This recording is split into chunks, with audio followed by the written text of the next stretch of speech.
AITA for breaking up with my fiancé because I was asked to leave his son's wedding. I'm 40F engaged to 49M. We have been engaged for almost a year now, but have been together for 7 years. The reasons why we haven't been engaged sooner is that we live in different countries. We both have kids from previous marriages. I have one child, 18F, going to her second year in college, and he has 2 kids, 22F and 20M. I didn't want to uproot my daughter and take her away from her life and friends, and for him moving to my country meant that he won't be around his kids growing up. When I met him, he was legally separated from his ex-wife, but the divorce was finalized 3 years ago. For the past 7 years, we have had a very strong relationship. I love my fiancé, and I know he loves me even more. We would visit regularly, and he usually stayed for extended periods over the summer. He has been my best friend for the last 7 years.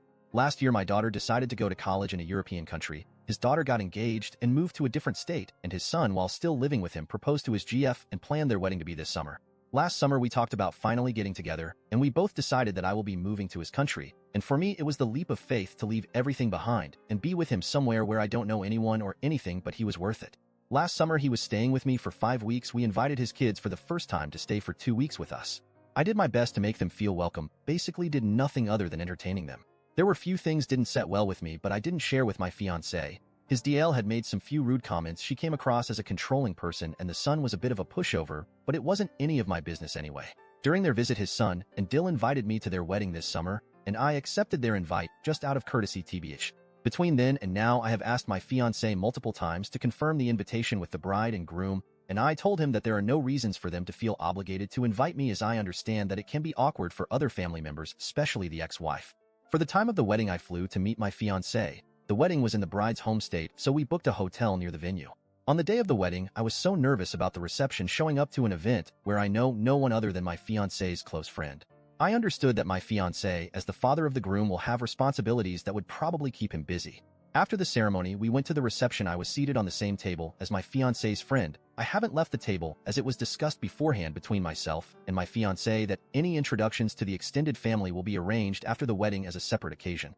It had started to catch my attention that my fiancé was having a conversation with his ex-wife on the side. Then his son and Dill joined the conversation for a couple of minutes before returning to their table.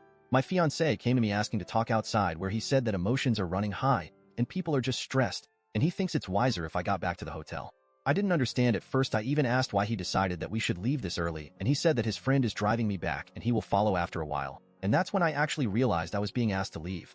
He said that the bride thinks my presence is taking a lot of attention, and his ex-wife, who knew I was invited, suddenly felt she can't handle me attending her son's wedding.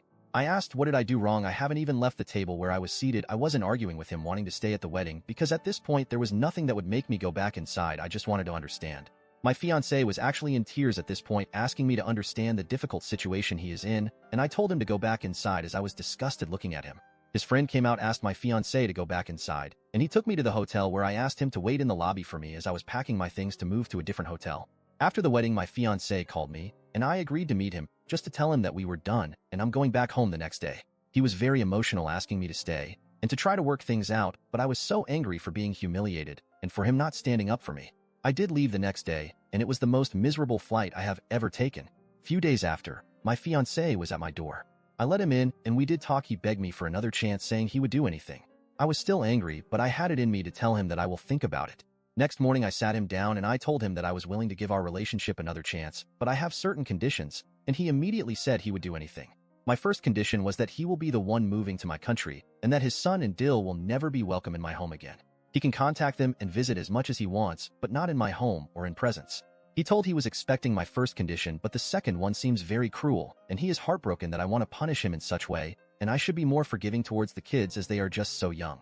I'm not trying to punish him, I'm just refusing to have anything to do with people that deliberately insulted me while I have been nothing but respectful and accommodating to them.